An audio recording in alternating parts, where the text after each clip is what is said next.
C'est parti pour la deuxième partie émission Nabiso ya Bosolo na politique officielle Bandeko Balandi to Nabino encore une fois de plus.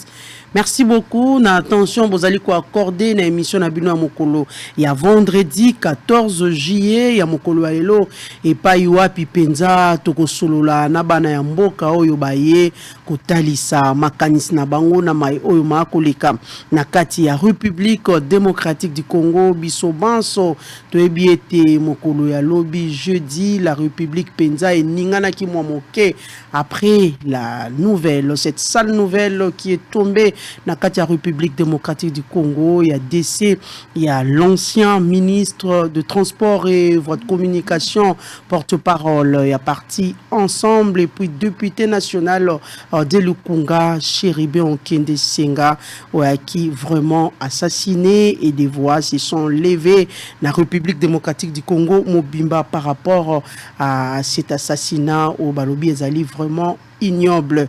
Kasi avant était motona motoa pesa penza makanisinae parce qu'aujourd'hui nous allons analyser et nous allons commenter par rapport à l'assassinat de Chéribé Okende. Nous allons d'abord prendre les informations du jour. Assassinat de Chéribé Okende. Ensemble pour la République appelle à la mobilisation pour des hommages dignes. Kinshasa, il serait l'assassin de Chéribé Okende, le lieutenant-colonel Kiki. Assassinat de Chéribé Okende toujours, le gouvernement annonce l'ouverture d'une enquête pluridisciplinaire. Culture, Ferregola annonce d'ici la fin du mois de juillet la sortie officielle de son album Dynasty 2.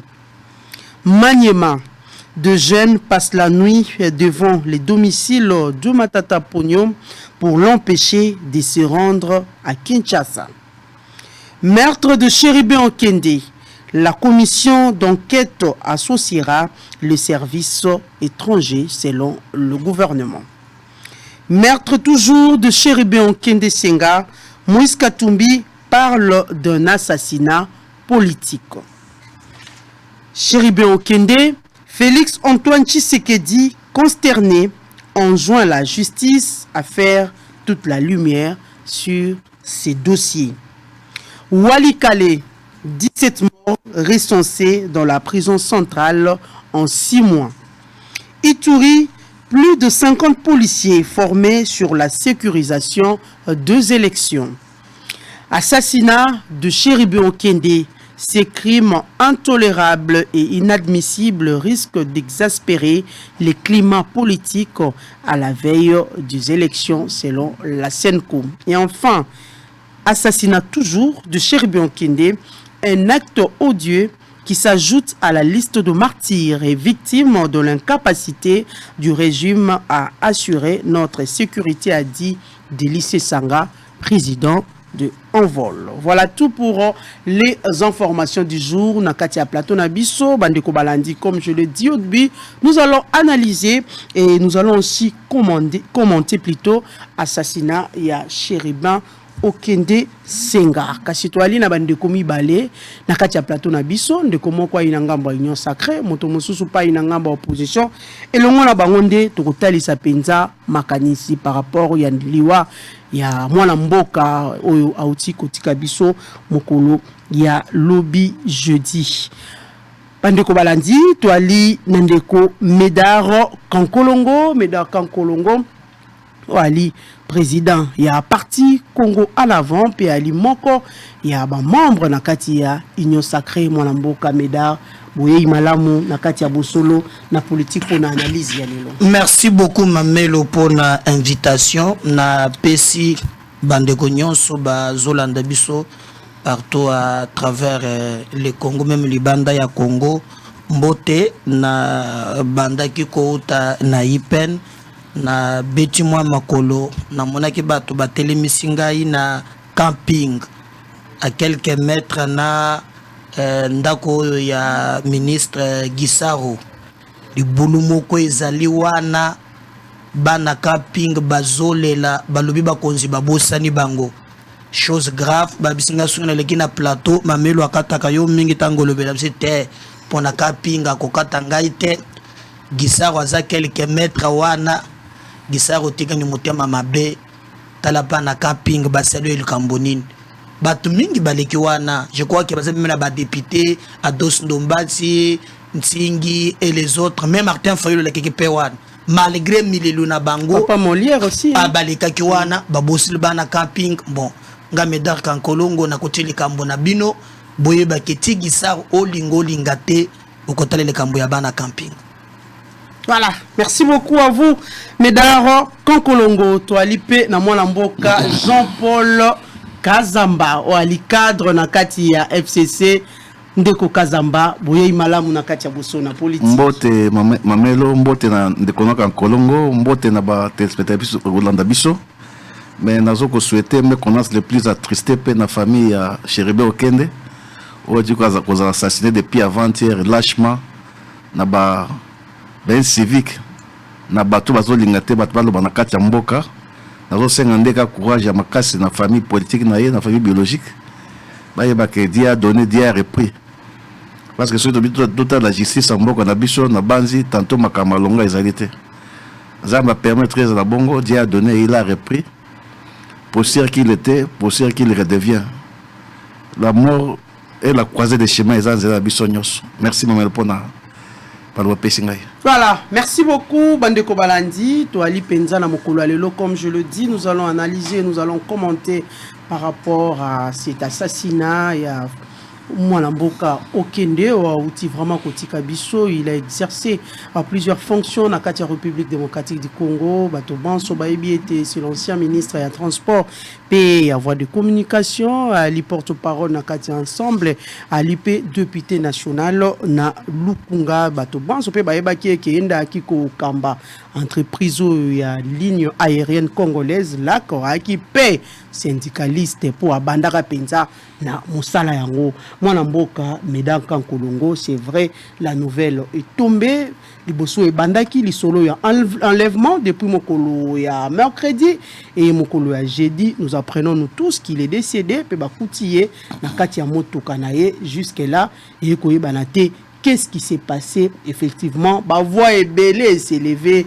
Le président de la République a présenté les condoléances, les partis politiques, les députés nationaux, bah, si, bah, lobby peut y aller, ma canisina, bah, on parti politique n'a pas réagi, bah, to ban, so pena, bah, n'ingani, cour constitutionnel, paix, à l'obaki, mokolo, il y a lobby, to rosenga, bah, image, bah, ndeko, bah, routier, là, pour, on a vraiment, to analyser, ma imatali, crime, oyo, uti, ko salama, nakati, il y a République démocratique du Congo, kasi moi, l'amboka. Likambo na lolenge lekelio parce que to bandaki na likambo ya insécurité yo beta CTB la wa kuluna insécurité lekina mboka insécurité tiki muke et comme na kidnapping déjà ya kutubiso yo sauter ko vivre les procès qui étaient publics ya bayo bakanga ki ba kidnapper et puis tola muka to ki lisusu enlèvement et puis meurtre. N'est-ce pas que likambo les ali vraiment ko créer terreur na katia république?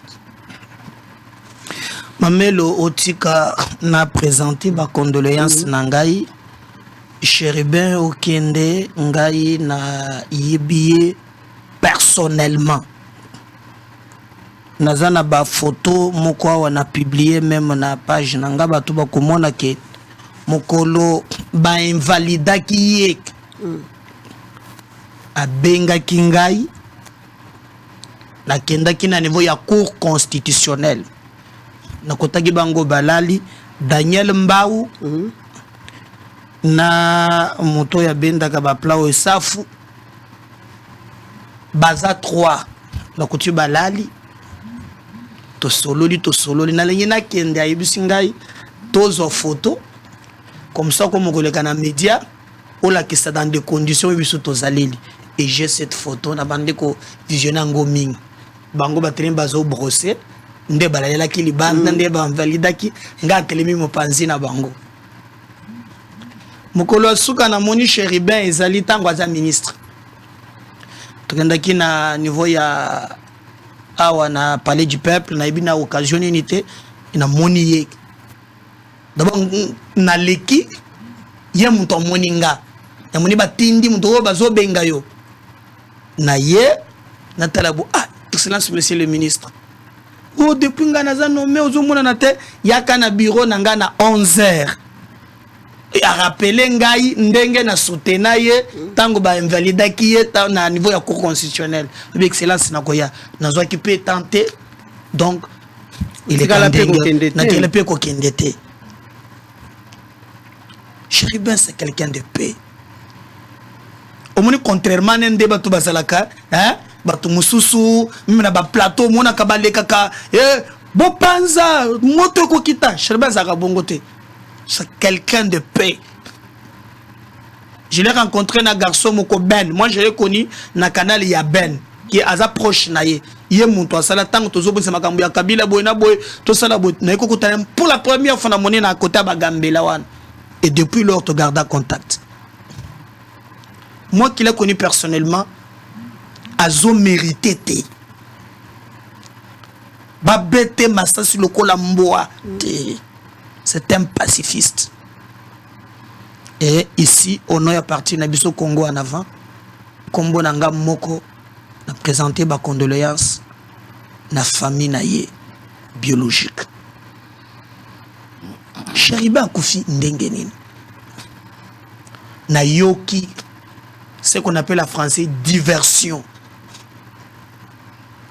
noki batu ya parti na ye koyo kobandana katumbi ozo welisa kolobozo bomba nini zalaka kimia vérité koyebana et moi j'exige même ndena yoki Patrick Moya le bilobi m'a soulagé un peu même banqueteur ya libanda baya oyebi nga naza na plateau na Kazamba awo ya muntu afesese babo mimboka basasi mboka mais ezate po nazo partager makanisi moko na yete mais andor ya plateau toliaka tokutanaka toza bandeko etumba ya politique etumba be ya makanisi te nga na moni boy te nga na moni boy soki tosukisi tokutika la bandeko bizaleli wana ya ba Rwandais ba memili biso aou Congolais simbaka makila te. Ce sont des méthodes nalandi point par point. Assassinat politique. Bon, Chéribin azana ngambu ya ensemble. Na ngambu ya ensemble ezana bato yo bakangi ba suspect. Muto liboso ezali Salomo. Bakangi pe anjimi kazana munduki meza yete za garde ya matata. Otukolanda il y a 2 jours communiqué point de presse secrétaire général y ensemble à Salaki il reconnaît à lobby na téléphone ya Salomo bakuti général Patrick azali proche à Kagame et tout ce qu'il planifiait na monoko bolengenteng il a reconnu ça. Mais au moins, il y a rassemblement. Il reconnaît. Pourquoi Salomo bakuti na biloko ya bongo babomiyete. Oye ozui Frank Diongo bakangiye na même trace one. Pourquoi babomiyete? Et je vais préciser Mamelo. Tango babengi Salomo et comment Chéribin na cour constitutionnelle babenga qui est mon côté babengi ensemble na ba ministre mususu babengi qui est mon côté bazalaki 3 ministres oh babengi bango mais maintenant on va l'assassiner politiquement pour quelle raison danger nini hein Chéribin co-représenté s'il fallait que on pouvait parler tout le belata oh bakutaki na biloko ya mabe Salomo. Mais Chéribin, on a liboso. Yami balé. Oh, bazo bomaye, ndenge babomaki chebeya. Non. Même tant que bazo sala ba étude comparative, maye le pesa la moi moké. Chebeya babomela ki enine. Parce que chebeya détenait le rapport. Ya tango bango ba utuko massacré batu ya Bundu ja Congo. Et Chebeya a documenté, il avait des rapports, il y a un massacre. Ils l'ont fait. Mais maintenant, Chéribin, azo mena azali ko représenter menace nini. Au contraire, nous avons eu des informations une semaine avant. Ngai natanga ki ce d'autre na page Jakinda là en tout cas bon truc ko décourager mami ko la taba moi bato bazo bunda tout ça malaise ezali na kati ya parti na bango po parti na bango bato bakei kuna mingi idéologie ezalaka te mo mingi likambo ya musolo. Alors soki okei kuna poko tan intérêt ya muninga yeba ke baza prêt à tout. Mais laissez d'abord banquette et salema. Parce que déjà Chéribin s'est préparé même na bayon photo zwaki pour être abima na media aloba makambo ya moni keleki. Landa na batu nyonso Lolengo ya qui vraiment loyal na Katumbi. Je crois na bokondi ya transport et voie de communication. Mais yango wana nde mabete nde sui. Na presse exemple na bango nyonso baloba kondana ka Rwanda te. Mais so landi point de presse moko Chéribin sali na bilili allo atangi kombo Rwanda lobi notre pays est agressé par le Rwanda et les supplétifs du M23. Et tu penses que le communicant en question est passé par Katumbi? Mais yo so Katumbi mokolo nini mikolo nyonso ba tu ko dénoncer même que il est incapable ya kota il était porte-parole Mamelo wana za ligne rouge et pas ina bango nyonso communiquer hein mais Rwanda ko simbate. Et Chéribin a sali un point de presse où a lobby clairement que notre pays est agressé par le Rwanda na ba supplétif ya M23. Là ça ne passe pas. Kuna et les kakati. Aujourd'hui, parce qu'on ne peut pas faire de la politique na ebembe ya mutu. C'est que biso loko la partie politique. Tokomi ko sengeza ni mamelo. Justice ba enquête ya solo. Parce que quand j'entends Katumbi crier que assassinat politique, il se base na ba élément nini. Na ba diversion bango bazali ko créer. Est-ce que vous pensez succession par exemple il y a un enlèvement maintenant par exemple enlèvement parce que le solo est qui enlèvement mais créer ko intervenir mais exactement rentrons dans la logique na bango notre peu exemple là wa muto yo bakangi na biloko ya mabe za Salomo c'est le régime balengi basala mabe balengi basala Salomo. Et que pensez-vous na bato ba ko loba ete comme tout était là, Chéribin a l'occupé moi, Kobunda, peut-être il a moi force et les gars qui m'a cassé, il devait être éliminé. Non, mais oyebi bomo ya muntu, biso tok le poto zoloba. A se battre makasi. Mais douleur. Première, est la mutete, la oza la mouyaka, oza la mumbala. La vie mais sacrée. Personne n'a le droit. Ya kolongola muntu na mukil. C'est Dieu qui nous donne cette vie. Il n'y a que lui seul qui peut nous les reprendre. Quel que soit écolo, il faut chuter. Hein? Je vais chuter. Quel que soit écolo, je suis très touché. Mais Nazoe Bisayo, bande kowana batika ku distraire biso. Batika la kimia. La situation en soi, n'est-ce pas qu'il faut créer terreur na Katia Kinshasa? Mais à quelques jours, s'il faut dire à l'approche ya francophone. Mais regardez, mais tout est calculé. Nalandi ndeko moko Eliezer, natanga kombo na ye. Solaka na ye. Solandi bien. Vidéo asali wana. D'abord yazaki muntu ya ensemble. Po azalaki Eli na kombo ya regroupement MK. Chéribin okende za koliste na ye. Soki Chéribin aza voté azali po maloba oyo azalaki nango. Mais olobi alebi version alobi makambo oyo esalami. Il fallait épaisser et ça le trésor Mputu. Trésor Mputu place aux Ali. Comme ça Nzambe. Pour le Kambo ezalaki ko créer chaos. Babo ma trésor Mputu to marche.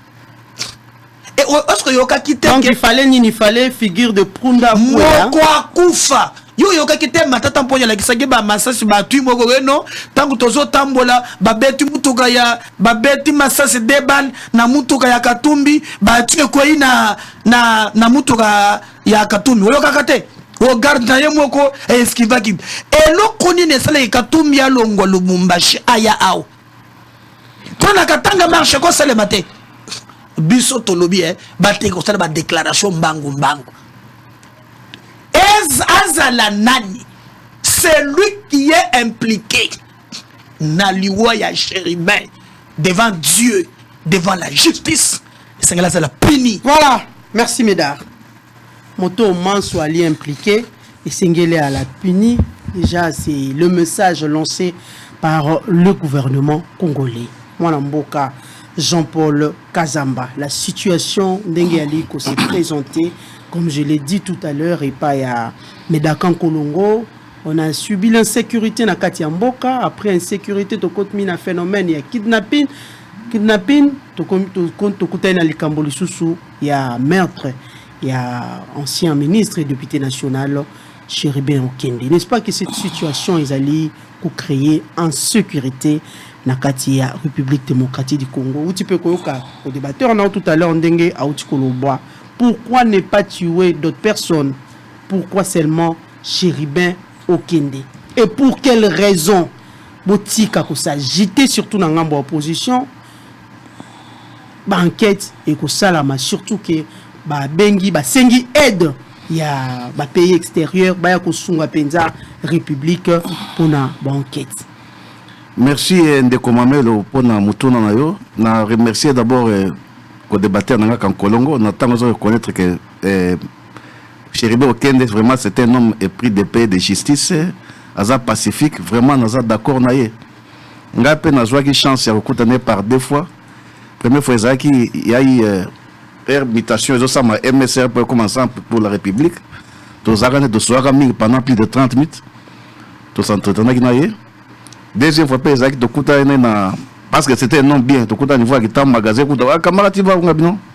Nazo koma na mbinza ya biboto ken ensemble parce que nazo ke prière abando ken de messe na Saint-Luc na mbinza ma campagne. Donc c'est un nom que je garde de très bons souvenirs et ça et là comment c'est un choc pour la République, pour ne pas dire dans le monde. Et les Cambo ici quand naza d'accord tenant de Kankolo tant que non makambo ça makambo ba pratique ba ya ba Rwandais tout ça Congolais linga makilate mais makamba assassinat bo saté na mboka na biso bandi loté. Sur le total, vers les années 67, ils ont bien acquis les bandits de la Pentecôte. Mobutu, Abouma Batu, publiquement, na pont Gabi.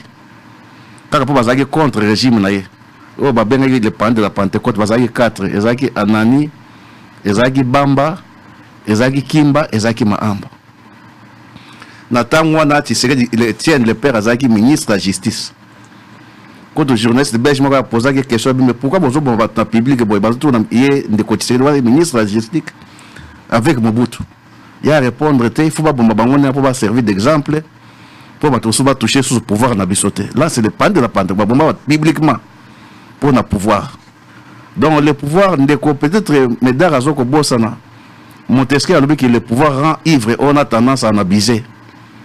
De côté c'est que Félix Ozaki na IDPS na opposition le loso kota la pratique la bango bazongo la pratique ya kaloto benga mo boutisme o to ataka ki to boya ki to décrier ki tango ya zoko lo bakoma de kayinani Okende Chérubin pour gagner quoi mais yani jijani nani boma ki pe ba gagner nini kota net ndeko dimi ki tenge o bakanga ki ba lokote pe ka ba lever ba ke boaka na pendant des mois. Danger l'abandon présenté pour na pouvoir na bango. So tali bande ko Barnabé, so ba totali batnet ba nani, ba Jean-Marc Kabund. C'est ça le pouvoir rend ivre, on a tendance à en abuser. Ça dit muto comme na bokonzi, yango ba senga yango na monter ba so il y a benga qui séparation de pouvoir à sengi contre poids de il y a ce boyza na o benga le pouvoir arrête le pouvoir. Parce que le pouvoir arrive, on a tendance à en abuser. Donc, les boloko ba ko répondre na ba acte na ba honte. Na lobby que ba danger ni o bazo présenter na pouvoir nega ba leva ka bango motete dimi ki te ba leva ke ba boake na nera sali ba moi ba boake na prison Tine babimisa ki Barnabé pe ndenge moko. Quel danger qu'il représente? Yani babuma ki epona nini? Ngana landa ki likambo ya Chéribé Okende, disons, parce que le code dossier a une instruction, mais dis-moi na landa ki nani appel téléphonique naye avec Peter Tchani. Wana garde corps naye. Garde corps zo kolobake ezaki vers 11h bazaki na ndako naye Chéribé. Chéribé a sengi na chauffeur naye apesaki moi mbongo, on veut pas que notique la papa naye azara pega na mbinza. Le chauffeur accueilli a dit bon yo garde corps tozo bima tozo kende parce que le corps benga ngai ba inviter nga na cour constitutionnel pour na date ya mercredi. Il faut na sa lettre pour na senga ba repousser ngo vendredi. To que tika lettre wana. Donc chauffeur azaki te mutu azaki na volant ezaki ye Chéribé Okende na garde corps. Ba longwe na ndaku azo ko tourner na nzela wana zo na appel téléphonique entre Peter Tchani na garde corps l'air ba lever mutu. Ye Chéribé azo ko senga na garde corps bima. Ah tozo kende boto ko sala photocopie pour to sa lettre ya accusé de réception pour to zo moko ya habité to sango na batetela. Ba comme batetela pe oyebi ke ko kita na cyber café akiti garde corps ake asali photocopie ya lettre à koti ba keti na cour constitutionnelle. Ba comme na cour constitutionnelle de Chéribé pas bon. Zo lettre que nous déposer au niveau ya cour constitutionnelle matin na bureau que déposer na zone na kacha jipa. Garde corps pe abimi atiki arme na kati ndengeza. Ko kenda kuna bia saki dimite ko mazobima amoni jipezate ndengeza ki wana. Atuni ba policier na munduki na kati ezate. Atuni ba policier a cour bazaka mais jipezaki na patron avec ba policier va répondre que non jipezaki atomona ki asaki ba manœuvre petit ndenga saki tindenga ki. Alors kota la boye ndeko na ngai Mamelo, c'est-à-dire que ce qu'on l'indique à Makamone vous se présenter, ce qui est que azaki filé à partir en Dakunaye, et ce que va quoi jouer ezaki na et quoi vous na niveau ya batetela. Nan dengue li son dengue garde quoi zo pesa. Parce que dans temps on va comme na batetela, ce côté li solango, c'est par deux fois que garde corps na sali abandé de poste. Disons abandé de poste entre guillemets parce que ezaki par autorisation à mon chef naye.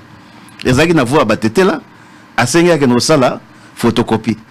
Oui, bah cyber na biso ko ça photocopie, ça peut dépendre 5-6 minutes dans ndenge ni des tantôt obtirer vous dire mabe ou bien le temps ba tout ça. Wana eloko mo esamité. Eloko ko sa makana cour constitutionnelle. Donc tout porterait à croire qu'il y avait un dispositif na niveau à cour constitutionnelle les bandes que Mikole Fouza wana parce que goya finalement moi namboka Jean-Paul Kazamba na kati malobate na cour constitutionnelle caméra ya surveillance ya kate soki to koti supermarché to ko mona ndenge tozo ko loba soko ke na bureau privé ya mokondi ya député directeur général o mona caméra ndeko caméra restaurant kutu ali na caméra bon libanda ya cour yo ndimi caméra na tango yango ezali caméra ndenge to fandi boya ponga na bima na tando moke il faut na me présenter sika caméra ezali. Mais cause après c'est la caméra, ça que caméra ce sont des criminels professionnels. À cause c'est dépassé na caméra. Nous faisons constater ba fait que ndenge zali wana soka za fila à partir anda kuna et si ka bien ko na niveau ya nini ya batetela. Mais wana là il n'était pas levé alors garde quoi longwa qui a que petit na cyber café. Mais tout le monde a levé na cour constitutionnelle. Ça dit tout pour dire quoi que na niveau tout ya cour constitutionnelle quoi ba yeba que azali convoqué wana ce qui a eu le mardi mercredi soit ça. Donc il fallait ba di campi konde et sika wana.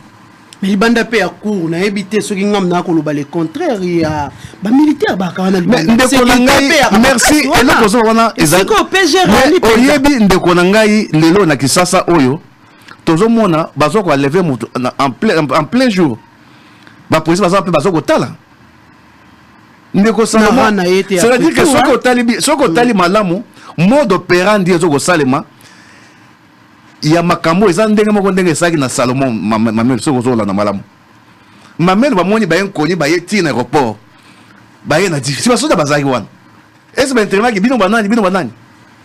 Sa manda ba ye ba toki mutu ba si ba bwake kuna ba ke na ye. Franck Diongo Salomon au moins kendaki batonyo so ba ko mona. Bazo ko mona ti maintenant il intervenaki. Ya Chéribin bato ba moni to ba moni te. Non, na lobi boye. Salomon batonyo so ba Non, moni. oui. Franck Nyongo batonyo so ba moni po ki na ngona uleri. To kende malembe. Bat ba mona ki basage nini. Parce que ça ce sont des hommes connus.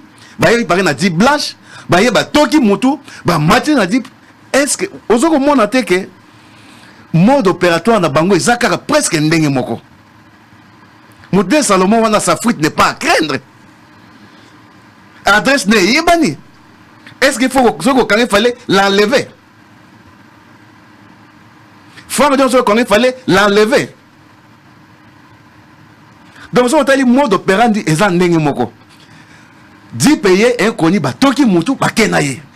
Ça se fait à qui? Et ça, Makanango, la police va savoir que tantôt ma boko. Eh, ça se fait à longueur de journée.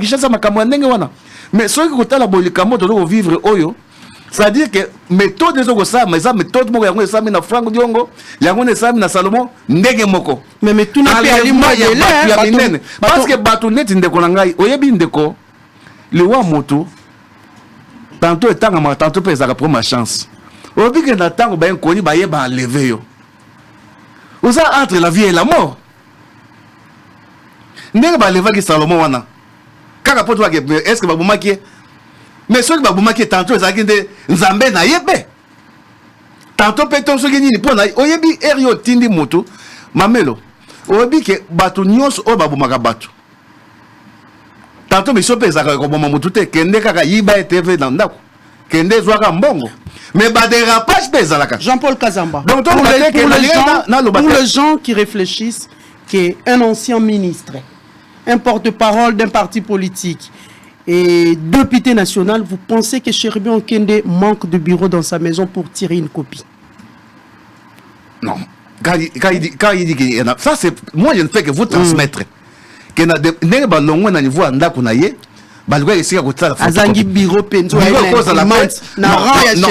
non non koko no tirer photo na cyber ezali ko teke ozangi bureau to ozangi imprimante et ko ça peut peut-être ndako pe courir ça to dans kati chassa donc monyo za kota na niveau ya cyber azangi nini imprimante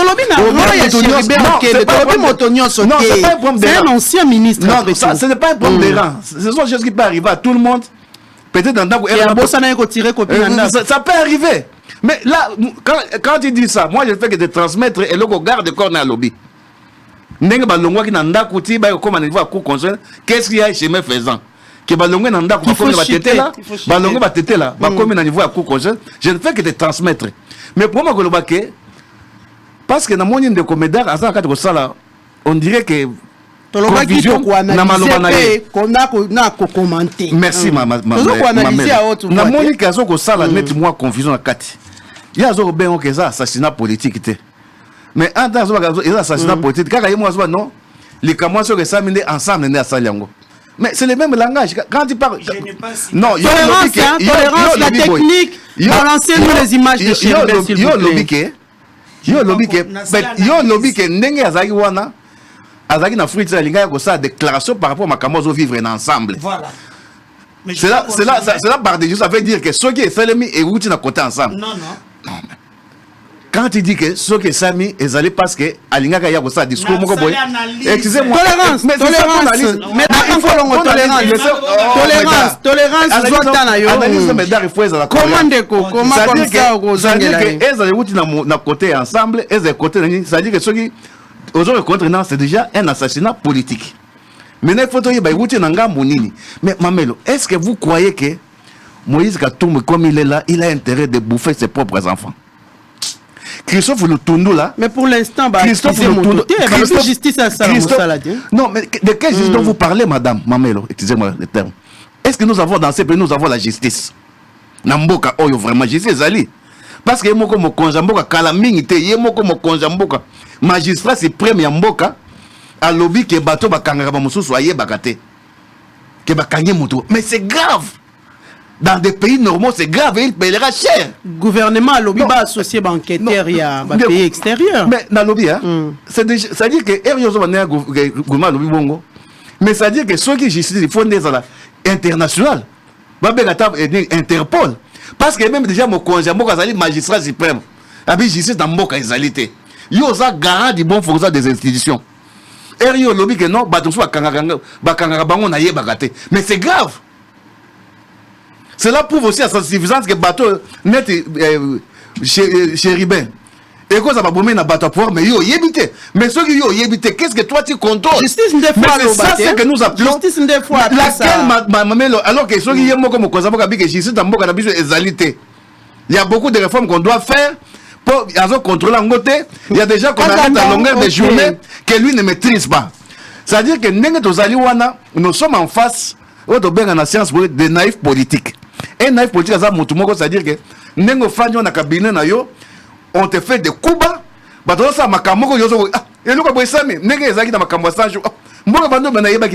Donc nous sommes en face d'un naïf politique. Voilà, merci beaucoup. Maintenant c'est grave. Tout ça, c'est une situation très grave. Oh, il y a une situation très grave. Très grave, pourquoi? Parce que la justice élève une nation. Mais ceux qui me concernent beaucoup dans le contre que justice dans beaucoup il y a des réformes à faire. Merci Tokozongelayo. Mwana mboka Médard Kankolongo, la Cour constitutionnelle.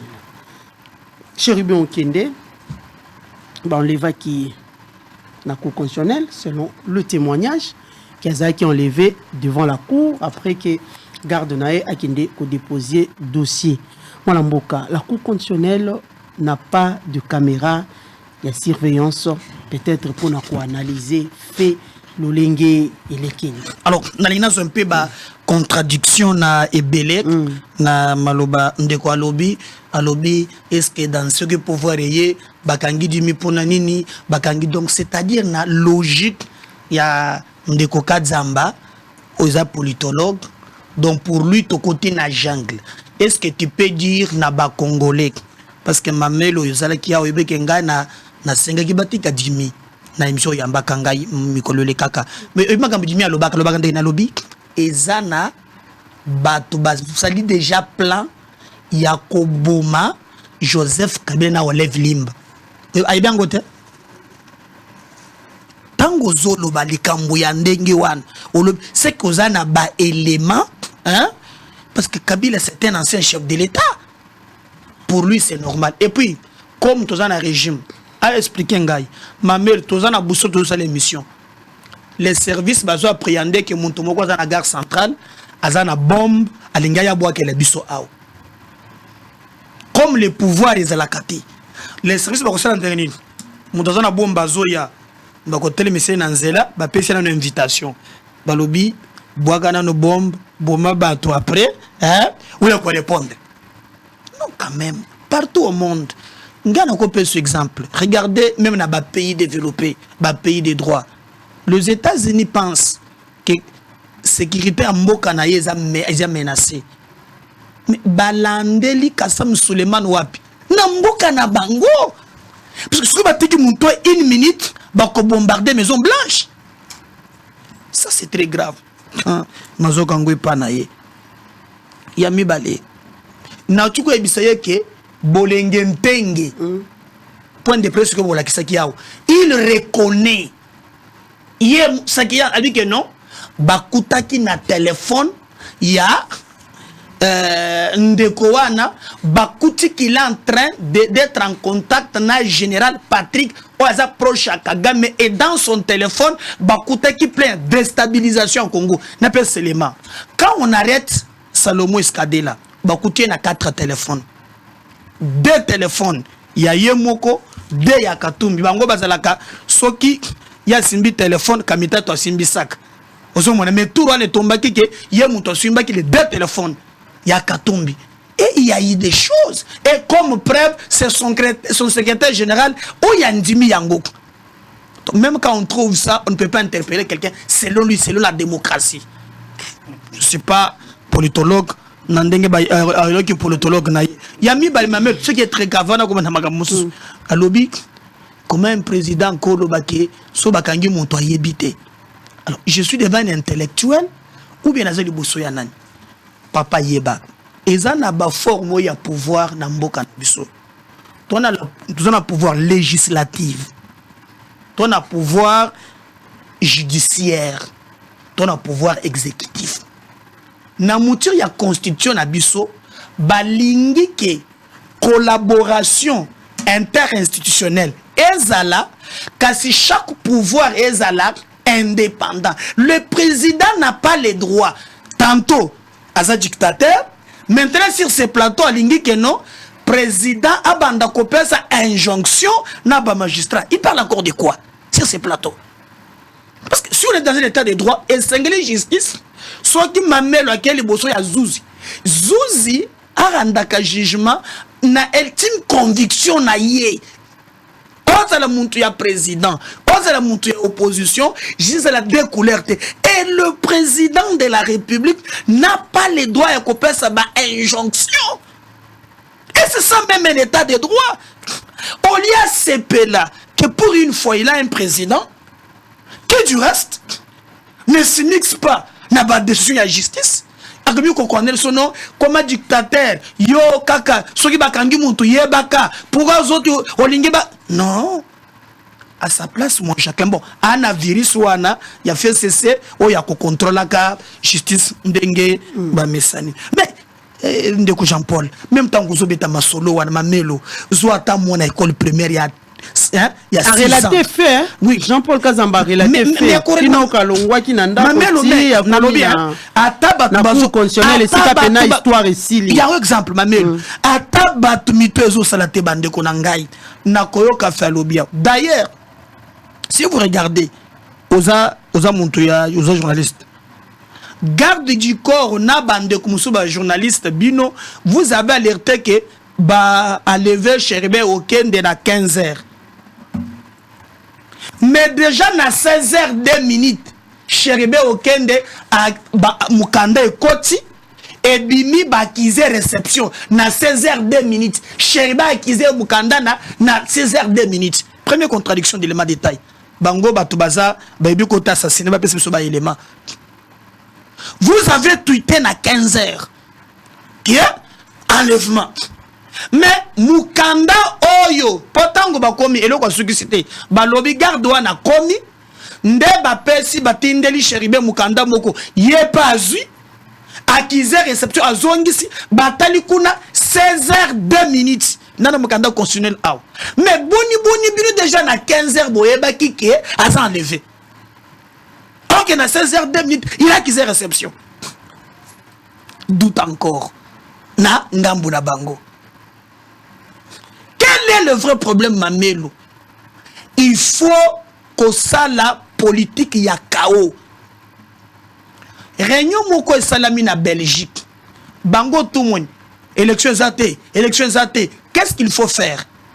Basi 4-5. Bakime bango. Basa suna mbongo te. Est-ce que l'élection toko zoate? C'est que ce que l'élection est salami, c'est que biso toko fi pona libérer.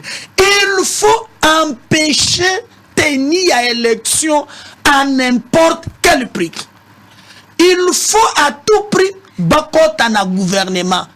C'est la transition il y a 2 ans. On a dit Denis Mukwege ce matin ce qu'il a dit. Azobenga coalition il y a ba parti politique, il y a ba mouvement citoyen, il y a ceux qui bandengenin, basa la bloc pour na likambo ya Chéribé pour ba pesa mboka lo lenge monsieur Kotambour. Et l'eau ya masolo na bango bayokana ki même que soki mboka e peli moto comme ça batia une transition au bako le cas médecin batia ya ngomoni après liwa wana et bango déjà docteur wana bimi. Mais chose grave au babo sani que ce pays appartient à Dieu. Vous pouvez tout planifier et kosimbate. Il a négligé le gamoko na lobaki ya mamelo na lobby. Regarde to sala ka ba marche mingi aw yo somona katumbi ya longwe lubumbashi ya kusala ba marche. Et puis souvenez-vous lorsque marche Salemi et Sidik Moutou Koufa quitté Franck Diongo a tenu un point de presse, lui qui n'a pas des éléments, il a dit qu'il y a eu des morts. Si vous avez balancé les images, il a dit na marche one qu'il y avait des morts alors que Bison Somonike et Bembe et Zala quitté. Moi, ce qui m'intéresse, le lot. Marcho, il y a les 20 mains. Oui, la 20 mains. Il y a qui ont bien à l'arrestation. Oui, mais Franck Diongo, le mec qui bat Bakofaki. avait dit ça. Alors qu'il monte en fait. Quelle était l'intention? Mais pourquoi Katumbi s'est déplacé ailleurs? Le Bumbacha a mbolaté. Quelle était l'intention? Je viens de vous dire que non. Toi, la candidat président de la République. Voilà. Mais Congo central, Équateur, Kinshasa. Mamelo, suivez, hein, suite logique pour comprendre les Cambou et Salelo. Naturellement, que les politique, il y a chaos. Il y a Kosakanate. Il faut déstabiliser les Congos. C'est quoi, à qui profite ces crimes alors? Mais c'est Totika en mais tout le monde répond. À qui profitent les crimes? Nous conditionnels, boni alina ba caméra de sécurité. À qui profitent les crimes? Tant que de malais l'étape. Crime n'a pas ce exemple. Chéribin et Okende azo représenté menace mon côté pour le régime. Lorsque vous prenez les cas Chébé, il y en a plusieurs éléments. Chébé Zalaki menace pour le régime parce que Chébé a détenu le rapport, il y a massacre, il y a Bundu Diakongo. Qu'est-ce qu'il représente? Chébé représente quoi pour le régime? Rien. Un pacifiste comme lui. Crime et Zali. Non. Sa communication également. À qui profitent les crimes? Crimes, ils ont profité. Naba sanguinaire. Bateau et baza en lien à Rwanda. Bateau balobi ali assassinat politique. Nazuma melo tikana si même lo époque moi neko za bongo. Crimes ont profité na ba sanguinaire, les alliés de Kagame. Ils font tout pour empêcher le processus. Mboka epela moto to kende na dialogue. Bangonde bako le crime oy. Est-ce que na cour constitutionnelle ba caméra ezate nane mutuna na yo mamelo na landi procureur près la cour constitutionnelle tonda nani yo ba militaire tantôt s'il vous plaît papa allons-y déjà na ndoko batu bazo sepelo oyo ko biloko bandoko to kambuye batu pamba tika donc so tali penza vraiment na landi procureur près la cour constitutionnelle alobini technique c'est la biso image ya cour constitutionnelle c'est la biso pe message ya Katumbi na ya gouvernement comme ça to continuer débat cour constitutionnelle azoluka bato lokola babino pour le lobi comme bato hein ba monaki Chéribin ba ko baza na raison pour ye cour article comme na Chéribin te Chéribin comme mukanda lobi aza indisponible à cause de la té même na ba caméra na bango ba moni Chéribin te donc pour Chéribin il devait normalement répondre aujourd'hui vendredi voilà ko atikeli comme on a yété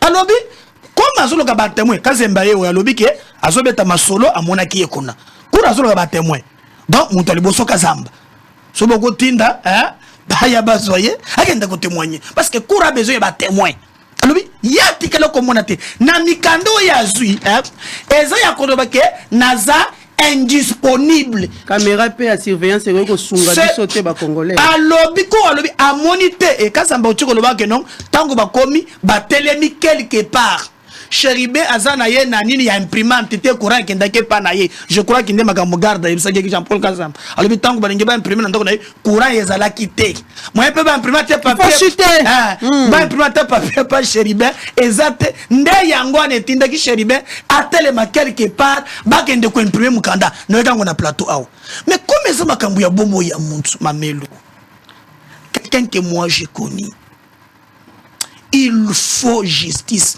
Je vous dis, ce qui est allé monter à régime, ce qui est allé monter à opposition, ce qui est allé monter à wapi, Makila ya Chéribin, il faut y venger. On ne peut pas accepter, au-delà de nos divergences, ozo munduki, obeta muntu bon tabac, bon nyama, quelqu'un qui n'a que ses idées, ça ne peut pas. Et je vous dis, ba planifier en gros agitation. Voilà. Merci beaucoup. Pour la bango, la technique a prêté nous les images. Voilà. Pour la bango, pour la bango, il fallait héros déjà. Hein? Batoué na balabala, moto epela, baloba kieno, moke telemi. Ne tala comment zamba confondre bango. Plan na bango bimi polele, batuma B. Voilà. Merci beaucoup. Nous allons suivre en image la communication à Moïse Katumbi, le secrétaire général P. Et ensemble, Lolenge Penza a pesaki moi un message quand il y a parti par rapport à cette situation. Nous allons prendre aussi cours constitutionnel Lolenge Balobi pe gouvernement congolais après réunion baki na yango ba mesure nini bazui par rapport à cet assassinat. Je voudrais vous informer également que présentement se trouve entre les mains de la justice le premier suspect qui est en train d'être interrogé par le parquet des grandes instances. Les premiers éléments qui seront révélés seront portés à votre connaissance dans les heures qui viennent. Je voudrais également vous informer que les témoignages recueillis ne nous permettent pas à l'instant de vous dévoiler qui serait le criminel et d'où il est venu. Mais les indices sérieux semblent déjà être entre les mains des enquêteurs, en ce sens que plusieurs concourent à ce que ces criminels puissent être dénichés. Il y a la police scientifique, il y a également au niveau des services de communication, nous voulons le dire, puisqu'il y a des téléphones qui sont saisis. Tout ça va être passé au crible pour que nous puissions avoir au finish les résultats escomptés, à savoir la découverte de la vérité. Et je ne voudrais pas le dire, mais vous l'imaginez que ces criminels-là, une fois dénichés, sera absolument déféré devant l'instance de jugement. Je voudrais lever une équivoque, ou plutôt mettre fin à certaines supputations. Les réseaux sociaux, nous les connaissons, sont ceux qui souvent vont en sens divers. Il y a peu de temps, je peux vous le rappeler, j'avais fait un communiqué de presse pour contredire une information qui avait été relayée autour de certain Diego. Ici aussi, déjà dans les réseaux, les gens parlent, donnent des informations. Je ne dis pas que nous les négligeons, mais nous voudrions alors attirer l'attention de tout celui, au lieu d'aller à la presse, au lieu d'aller je ne sais pas où, détiendrait une information de nature à nous permettre à orienter nos enquêtes, de venir nous trouver. Je suis vraiment en colère. Chéribin a été assassiné. C'est un assassinat politique. Il portait la voix du parti. On veut nous faire taire. C'est pourquoi je rentre au pays. Nous allons demander une enquête indépendante. Car Chéribin, c'était un homme bien, un père de famille. Il y a lieu de craindre que le discours du président de la République à Mbujimaï, dernièrement, sur sa volonté de durcir la répression, en faisant fi des droits de l'homme et des libertés des citoyens, servent d'accélérateur à cette dérive. Si l'on peut se faire enlever dans l'enceinte de la plus haute juridiction du pays, la Cour constitutionnelle, et se retrouver sauvagement abattu quelques kilomètres plus loin, c'est que nous ne sommes plus en sécurité nulle part en République démocratique du Congo. Nos larmes sont d'autant plus amères que Chéribin Okende était la voix du parti. Il assumait ses fonctions de porte-parole avec un engagement sans faille. Et comme vous le savez, le 28 décembre dernier, le ministre Chéribin Okende avait démissionné du ministère des Transports pour répondre librement et en toute responsabilité à la ligne de notre parti. Élu de Kinshasa, Chéribin était une personnalité reconnue et très appréciée tant dans le monde politique qu'au sein de la société civile. Un vrai digne fils de ces Congo malmenés. Ce crime est un assassinat politique. Nous exigeons une enquête indépendante. pour identifier les auteurs et les commanditaires de ces crimes d'État qui ressemblent en tout point à l'affaire Tchébé. Nous n'accepterons jamais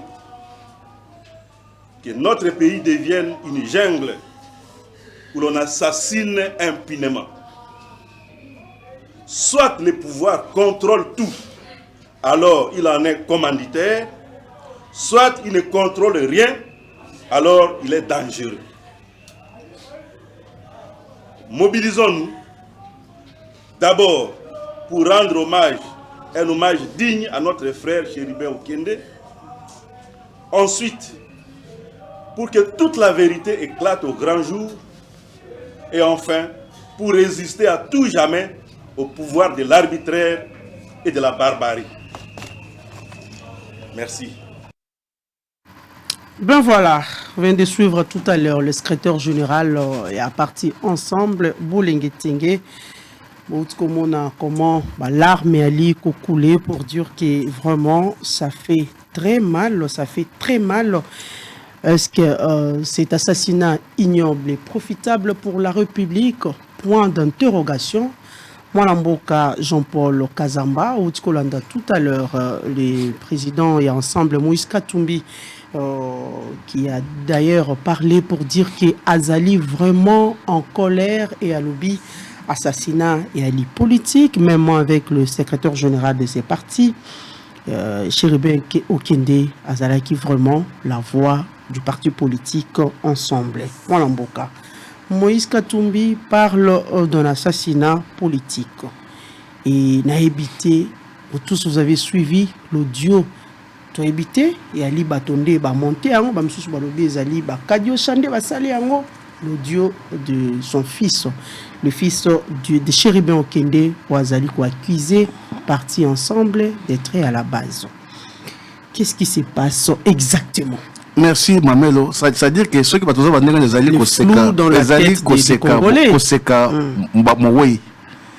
d'abord, selon l'information de Bisso, il y a Chéribin, Bazar Kisasate, Bazar Liban Namboka. On a les alliés audio Moko à Lokuta, monter, commenter. Monter, commenter. Tolérance. Et ça démentir, on voit partir ensemble. Au moins de côté, on a une signature, et vraiment, on a ça à Maboye. Côté la Boyzali, acharnement politique. Le lot de Nambo qu'on a biso IDPS moto aza candidat président de la République gênant pour naïe IDPS est tout à faire est prêt à tout sauf rien. Le Daniel Safou baza wapi. Ils ont réduit au silence. Ba mai Moukebaï baza ils ont réduit au silence.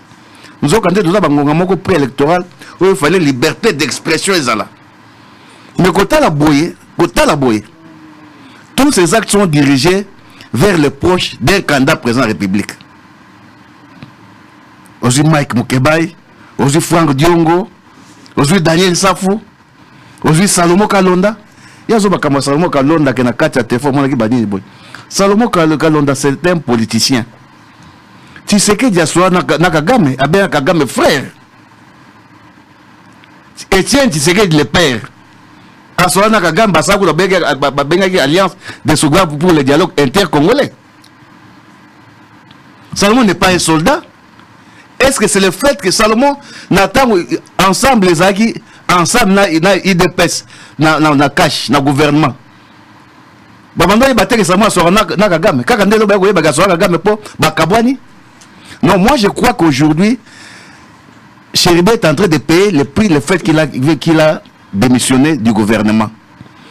Moïse Katumbi n'a pas intérêt de bouffer ses propres enfants parce que ceux qui ont bouffé et ça Christophe Lutundula na bango.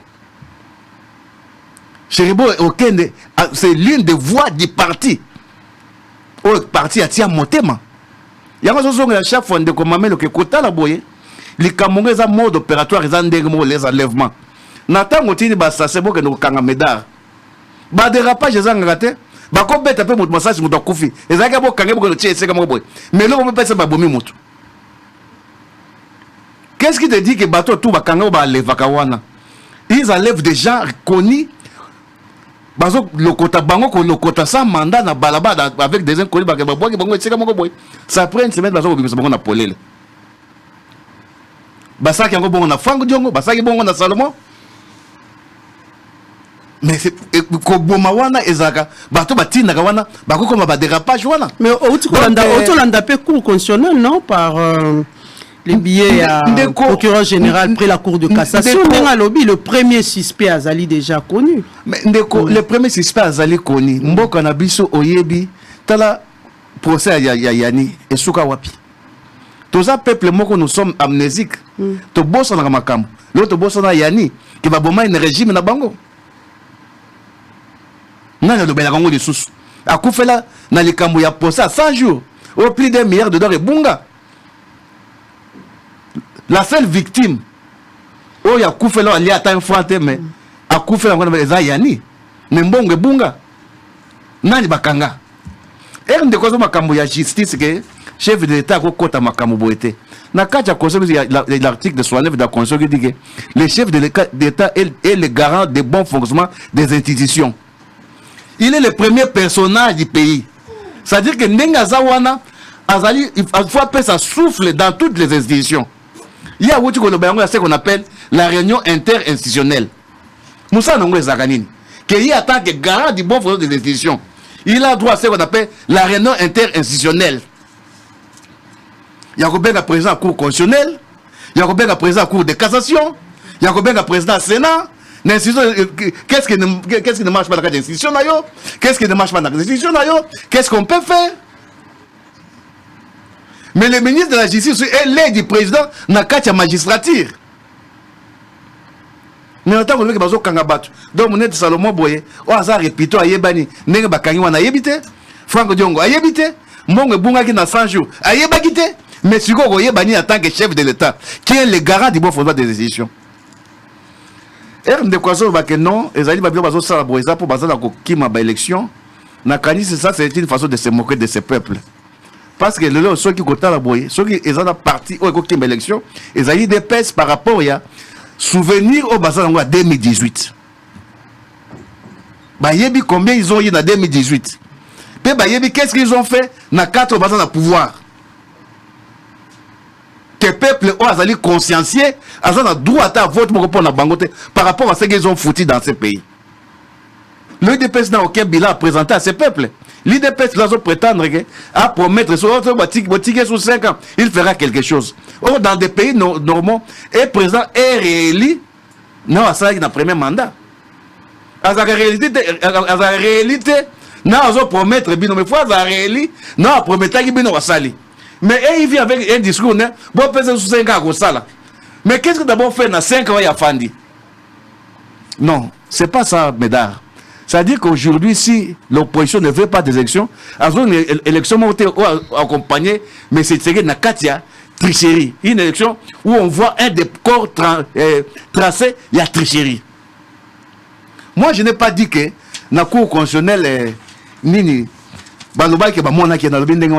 j'ai dit ceci, que le garde-corps, ça c'est un garde-corps, un policier, ils ont raconté. Abi era koti na kati ya cour constitutionnelle abimi atali na parking amoni mutuka ezate atuni ba policier wana bazala na parking abi bamona ki mutuka ndenge saki ba navette nango ti ndenge kei. Vous comprenez Mamaïlo? Donc nous sommes en face ici d'un assassinat politique. Et puis quand le camp Katoumi parle d'un assassinat politique, il n'aurait pas le dire. Mais ce que c'est un assassinat politique qui est entouré avec des intérêts politiques, mais où il y a un pouvoir. Parce que nous avons dit que nous aucun de nous autres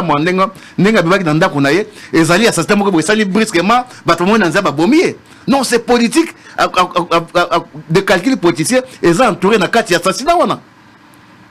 Ça, c'est un opérateur politique connu, un député de surcroît, et qui a assassiné sauvagement.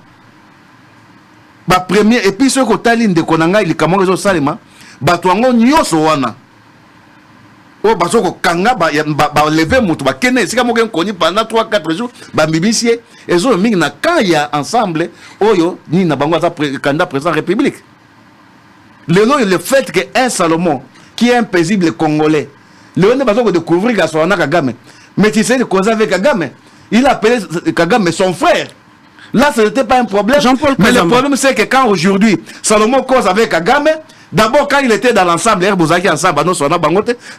découvrez, ils sont ensemble, il y a un besoin pour Jean-Paul Kazamba. Et pareil, dans l'aéroport international. Non, Mamelo. Mwalamboka. Merci, Mamelo. Est-ce que cette fois-ci, République démocratique du Congo, est requis vraiment qu'on s'attendre à une enquête sérieuse na makamboana ya pour l'assassinat ya Chérubin Okende? Je sais qu'au début, Mamelo, que ceux qui ont la justice, il n'y aura rien à espérer. Pour ce procès, il y a un mboka oyo et qu'il n'y a qu'un enquête de poissons. Na peso exemple ya Gigi Yani, na peso procès à 100 jours.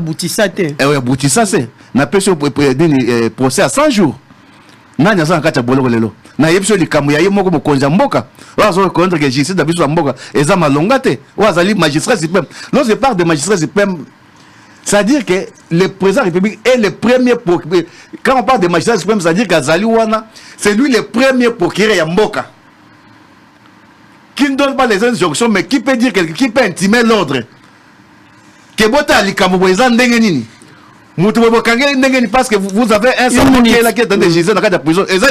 Une minute. Ce n'est pas intervenir. Il a un ministre de la justice dans l'aide du président est là. Il y a ce qu'on appelle la réunion interinstitutionnelle. La séparation des pouvoirs ne voudrait pas dire que le chef d'État, qui est le garant du bon fonctionnement de l'institution, a contrôlé l'institution. Il a droit au contrôle. Il y a quoi bakotala ezo tambola ndenge nini ya ko benga président sala ndenge ni ba loi boye ezo ko beza bloquer eza ndenge nini ndenge ni mutu bakangie po na nini eza ndenge nini. Il est le premier citoyen du pays, il est la première institution du pays, il est le garant de toutes ces institutions, il a un droit de regard dans les institutions. C'est pas ça la dictature. Il a droit de regard parce que nous sommes au Kangabatu. Le cas, il y a l'insécurité. Il est même le commandant suprême de l'armée. Ceux qui dans niveau est, on va voir le chef des États. Pas c'est lui le commandant suprême de l'armée. C'est lui le garant de la nation. Il représente tout pour le peuple congolais. Le peuple congolais a vivre la carte insécurité généralisée. Même si par hypothèse. Voilà. Merci beaucoup, Jean-Paul. Merci beaucoup. Même si tout le baquet, ezali pouvoir te. Celui qu'on a abattu sauvagement est un Congolais qui a droit à la sécurité. Qui doit les sécuriser, sinon l'État congolais? L'État congolais a ce qu'on appelle des missions régalées. Il y a qu'à sécuriser le peuple. Il y a qu'à sécuriser la population. Il y a bien. Donc, les lois attaquent les chéribés à Zawana. Les responsables incombent à l'État congolais qui a l'obligation constitutionnelle, il y a qu'à sécuriser le peuple. Pour l'instant, on a Mamelo. Dans la Roumanie, appartement moko boye, ndeko moko azaka wana c'est un piscopate, liboma yela kaye mundele wana. Voisin azaki akendeki musala tiki bana mibale na ndako na ye. Oyo muto liboma azaki na ndako ne mususu wake abuki porte abomi mwana moko. Ere ndeko azo ya ndeko musa zo bela police yaki na retard, déjà muto liboma abomaki mwana moko. On a vu le ministre de l'Intérieur démissionner. Yamboka wana bia. Moi je suis ministre de l'Intérieur, musala ngaza ko sécuriser peuple. Ndenge muto akufi police a démissionné.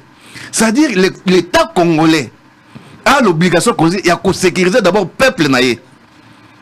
Moutousso qui a koufi par un assassinat. C'est un citoyen congolais. On est libre de ses occupations. L'État congolais est le responsable numéro 1 parce qu'il a fait sa mission de sécuriser le peuple congolais. Ça, c'est un premier élément. Mais le deuxième, c'est le mode opérandi. Il y a un candidat présidentiel. Voilà, merci beaucoup. Merci Jean-Paul Kazamba. Merci beaucoup. Merci beaucoup Jean-Paul. Merci. Le pouvoir rend ivre et on a tendance à abuser. Kankolongo. Mais c'est est arrivé au bout. Voilà, merci beaucoup. Mesdames Kankolongo, tu aussi Sanayo. Est-ce que cette fois-ci, il y aura des enquêtes sérieuses par rapport à Makambo et au Penza République à Outiko vivre? Est-ce que coupable vous avez connu à la face du grand public? Plusieurs questions de Batouba commis tout n'a pas balobi, enquête belé salama mais et abouti ça na yango te. Moi mboka Kazamba uti koloba wa ya Gigi yani soki tokei pe ya Delphin Kaimbi banquete belé salama ya Boutisate ya Touroyo na liwa o salami pa Cherubin Okende. Alors na kokende na moni Jean-Paul Kazamba, je ne sais pas ni nezo zoyer lelo. Parce que azulu ba makambo mususu nanga moko na fandi yawa. Eza yo muntu na sa ozaki préparé pour ne mishito. Par exemple quand tu parles, net batroko là-bas, Daniel Safou balandele bango. Oza sérieux vraiment Jean-Paul Kazamba. Olanda qui un député national qui arrive na plateau lokolo Zaboy à Longoli chemise à Tikali na singlé. Message na média zanini bikolo mususu botelema tokanga baluba et yo oza sur ces plateaux entre ya corrélé yango 4 fois oyebi ngaza na muntu moko abenga le bi président mesdames sino stomela kadiamba mais oyo sa fois komiko sala komiko fingisa biso c'est que ya chaka na biloko mususu na kati abengi ngai. Mais quand yo ozo ya lelo sur ces plateaux, ozo ngela ngomba la mingi, ça nana pas si même pona bana obakolando na ndako, ba mona ke papa na bango a fait un peu tribaliste. Parce que tu ne pouvais jamais revenir sur ça. C'est quelqu'un qu'il faut bannir. Tolérance, s'il vous plaît. Tolérance. Donc quand tu reviens sur ça, même pour tes enfants, tu es papa na biso Alexis biso ke non na mboko il faut toka bola bikolo et où ta nakaboy et où ta nanani on ne peut pas encourager sur un plateau de télé biloko zo sala waneza mabe yami balé je peux pas laisser Paul bana musuba zo la classe ya droit bazana Jean 1 système LMDB obungi sabango na nzela te. Il y a des débats à caractère scientifique. Lorsqu'on parle collaboration institutionnelle, on ne dit pas que institution musus a s'y mixé. Le législateur a voulu que bah pouvoir la séparer. On pas cet exemple. C'est ce qu'on appelle le parlement. Dans le système congolais, il y a ce qu'on appelle notre parlement bicaméral. On appelle ça ensemble le parlement. Mais dans le fonctionnement, par exemple, ceux qui vont voter loi au niveau de l'Assemblée nationale, Sénat a obligé de Andima Yango Ndengewan. Sénat pas qu'on voter dans le terme Oyaye. La loi prévoit qu'il y a une commission mixte. Mais ceux qui vont le comme c'est le député, on va voter dans le peuple directement, loi n'a pas de collègue. On dit que même au niveau du parlement, c'est ce qu'on appelle parlement, mais dans le fonctionnement, chaque chambre a autonomie. Jean-Paul Kazenda Makambwa Mike. Comment que le président a le pouvoir exécutif?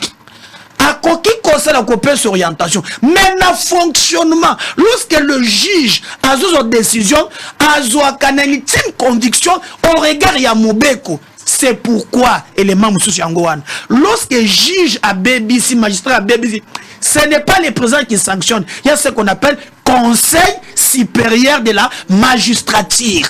Yango bachango pour il peut y avoir comme magistrat ko BBC mais na organisation na bango batie conseil supérieur pour être sanctionné par magistrat waza biloko mike na bakio ne kulusu zo vient ngana ko bako mingite na tikelo ata na lembisa moi muke. Alors tozonga sikoyo na makambo tozanango lelo awa mamelo ngai na koloba boy Pona Cherubin Okende, comme peut pona bato nyons. On ne parle pas que des chérubins.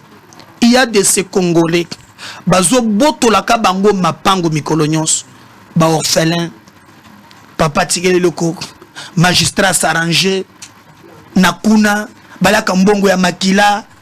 On ne par exemple. Oyobano ba kabakaba. Batu bazo babomaka batu soka ye kuna yoke ka pesa ka magistrat $700 tous ces faux magistrats non seulement que bakozala puni par la colère ya mokilo yo même le Dieu qui est le juste juge à kota la kalikambwana mais à ce que je sache na lingi batu bakota na distraction te il ne me rencontre pas na ba élément batu nous bako comprendre balobi ke ban le baki déjà Cherubin à 15h bakutaki mais la crise de réception Cherubin a eu à 16h 2 minutes Qui leur a dit qu'on avait déjà levé Chéribin? Il n'est rien à qui profite? Dédé, Mamelo, soyons quand même battus. Chériba Longo Nandako, hein? Azoya. Azana makoki ya ndengeni ni soki balingi ba deveye ndachukul ba lever ba kende na yete. Bon, vous allez dans la cour constitutionnelle. Bon, nga naza défendre cour constitutionnelle te. Nga ce que moi je peux demander na bandele du sous. Côté nyonso liwe ya Chéribin ko bimeli. Ezala na bao bazana pouvoir. Ezala bao bazana opposition. Ezala soki wapi. Nga Médard Kankolongo na parti na biso Congo en avant, on ne peut jamais défendre des criminels. Mamelo bomo yozanango nzambe muto apesio yango. Moto mokote ana droit ya kolongela yango. Moi ce qui me touche, ezali agitation. Vous agitez pourquoi? Alors que les éléments montrent clairement que il y a un goût sur roche. Balobia audio ya mwana bana nyoso Chéribin bavandaka na nikilia bapaya wane ali Siko moi ce qui m'étonne, hein? So talipe bao bazo démentir. Laissez tout mona bana na yeba bima. Pour tout muso lobi keza audio mwana na ye ya solo. Muso lobi keza ti. Mais pour bima so zandengini na makambo ya alo lelo et comme un système moko baza développé, même nos téléphones ici bakola de la trace ya mutu. C'est pourquoi biso Congo en avant tolobi enquête ya solo et ça les marque batika kowani sana lombango. C'est là okinda solo ba wono est-ce que ça le londe boyebi que Kagama solo la kana Salomo. Mais quand quelqu'un peut être à cause la même hein na légèreté même na makamoteli sécurité en mboka na ye, c'est un danger. Ça, quand tu vois un Congolais, hein, surtout que, au moins, le gosse de Jean-Paul Kazam, pour na bango, kobomeza mode de vie. Bazo kanisa ke batu su poko bumape bongo. Au moins, tant que bongo boboma chebeya. C'était facile. Mais ngana zo bisalo bike non, bango bomi chebe bazo défendre. Mais ngana biso a oboy, position en Congo en avant. Yoye uta wapi, faut ba sanctionner batouane. Mais nous, et je me pose la question, Mamelo, maintenant on va faire la crime, na oya lobi na tout ces éléments, ce qui est pour la menace. Na batomi balé bakangi, l'homme qui présente le menace sécuritaire compte tenu abandonné, c'est Salomon. Compte tenu parce que secrétaire général, maintenant ce son non, secrétaire général, autour répondre de Mutuna, secrétaire autour de Tchaya Bolengenteng à lobby. Concernant d'un certain Patrick, qui est un général rwandais, a confirmé yango. Et Bakouti qu'il y avait plan, il y a planification. Il faut que le M23 va pousser Bazo Goma, ceux qui bazu Goma, toquer une table ronde, dialogue, tolérance, on doit terminer. Nyon soit na Bakouti, na émission que ba échange téléphonique et Bolengenteng a confirmé yango. Donc l'homme qu'on pouvait cibler, il faut c'est la Salomon. Si seulement logique n'a pas sens. Mais comme oh, je ne vois pas, alors nazo bandele ressources, nazo mona mabete, nazo mona menacé, un homme pacifiste comme Chéribin a coquille qu'on méritait va traiter Ndengewan. Mais bana qui sabaye banga très bien. Mamelo à qui mutuna bien. À qui profitent les crimes? Crimes, ils ont profité. Dans la catégorie Yabatou Oyo, Bazoloka transition, il y a 2 ans. Crimes, ils ont profité dans la bataille. Pour bango bakasa élection kozalate. Oh, enrôlement kosalamate, enrôlement est salami. Bota la calendrier wana, et kozalate, calendrier ezali. Depuis ba candidat, le mokolo ya suka. Les gens se rendent compte que ndenge tozo kende boye malembe to kende élection ba on peut balobi ba on peut bali ba victime na mpandi na bango banani wana ba ko interdire bato mosusu bazwa pepo ba ko interdire kokota même dans différentes provinces ba ko ba kanga mikutu kolobate ba kangi moi mingi et puis à quelques jours ba yoka les sous les solo ya meurtre na repère exemple on est par exemple la victime na on est par exemple Ngai Ngai Jean-Lucien Boussa ministre du commerce extérieur amemanga na justice landa kanga naza muntu ya wapi confondre Makambouté. Ma mère ndongo zaboy. Donc, un politicien a les droits, il y a côté panayo, hein, à Panzinda Kunayo. Pourquoi ça vedette? Na personne qui s'est bouti bakangele batwa. Mais ozobo sana, est-ce que Olanda qui quand même yomoko qui kana nini awake Martin Fayulu atambola qui à la fin il a dit bettre la police maboko. Au moment qui angote oh Martin Fayulu bi que non to tamboli bettre la police maboko musala malam kasamba amona qui angote on avait mais crime ils ont profité na bato yo bazo banga élection il faut batcha kao na mboka kao e ko ça de maté. Déjà, ce qui ont dit déclaration, il y a Denis Mukwege. Et ce qui me touche aussi. Il faut terminer. Pour terminer. Conclusion aussi ça. J'ai écouté même l'église catholique. Non. Non. Non, non. Mais quand il parle, c'est toujours référence na ensemble. Terre. Non. Non. Parce que la campagne en Gobo, comment on dit ça? Pas les lots. On ne peut pas confondre Bangoué. Na moni ba bimisuba tobima na moni 12 personnes na nzela le kobeba e kobeba te na eu plein de paiements à manifestation salama tena ba jeunes na eu plein qui sont mécontents. Voilà, c'était ça l'objectif. Moto pela na mboka payer comme un gouverneur. On est à Libana ya mabele ya Chéribin na zebi sayo mamelo, c'est un plan qui muso salami ndengewan hein et chamoto colère. Voilà, ça va trouver pour la chaos. Mais aujourd'hui, comme ce pays appartient à Dieu, Bino Batumbo Bomi Chéribin, Boko Kufa Kakak. À chaque fois que Toko Tambola, Zo le Talinase, il lui rappelle Bison Dengen, Mata Kita, Yopio Kokota Mabele. Voilà. Okobuma Moninga na yo moto pour le pouvoir. Kabila Zaki na pouvoir Azali. Mobutu Azalaka c'est school babinele tina c'est le loi Azali. Merci beaucoup. Vanité de vanité. Merci Médor Konkolongo. Je rappelle aux très chers téléspectateurs qu'Azali président il y a parti Congo en avant et merci aussi Maman Lamboka Jean-Paul Kazamba au Azali cadre ya FCC. Merci aussi Naba téléspectateurs Nabiso Banso week-end et là Mouepa Ibozali. Nous présentons nos condoléances à la famille biologique et politique. Il y a l'illustre disparu, Chéribin Okende Senga, mais je vous laisse suivre les images.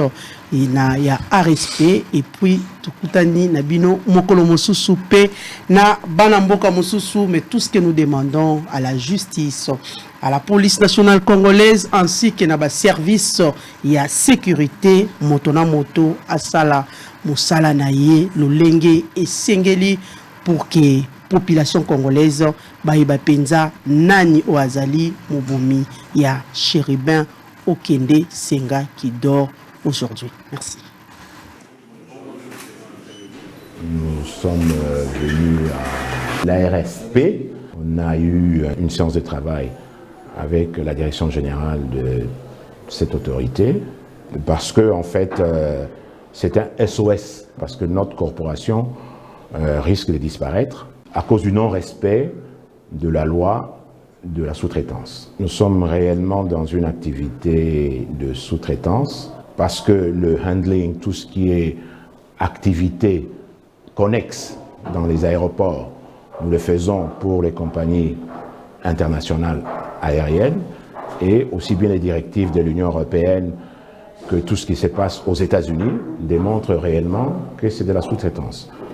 Et nous sommes régis par le SGHA de l'IATA et par le RACD de l'autorité d'aviation civile du Congo.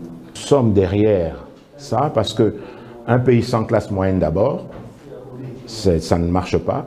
Un pays sans local content, sans les compétences locales dans ce domaine, c'est la seule voie pour que ce pays qui a plein de ressources puisse réussir à émerger. Hein? C'est vraiment la seule possibilité. Qu'on suit cette politique du chef de l'État, classe moyenne, création de millionnaires congolais, c'est ce qu'on peut faire. Et on ne peut le faire que si la loi est respectée. Nous sommes dans un domaine où, par exemple, quand vous allez en Angola, il y a une société, une seule société qui le fait, c'est une société angolaise. Vous allez au Congo-Brazza, c'est une société qui est là, mais la majorité des capitaux, c'est des capitaux congolais. dans beaucoup d'autres pays aussi, c'est comme ça. Surtout que nous travaillons dans un domaine stratégique, hautement stratégique des frontières. Prime abord, ce que nous voulons, ce que nous attendons de l'État, c'est que l'État fasse respecter la loi. Si la loi est là, il faut que tout le monde la respecte. C'est clair. D'autant plus que nous, depuis des années, nous sommes vraiment le débouché naturel des emplois des jeunes gens qui sortent de l'ISTA. Je crois que dans l'option aviation civile, près des 60 ou 70% des ingénieurs qui sortent de là sont recrutés par notre société, par notre groupe. Bon, mais si ce n'est pas respecté, je crois que nous allons disparaître.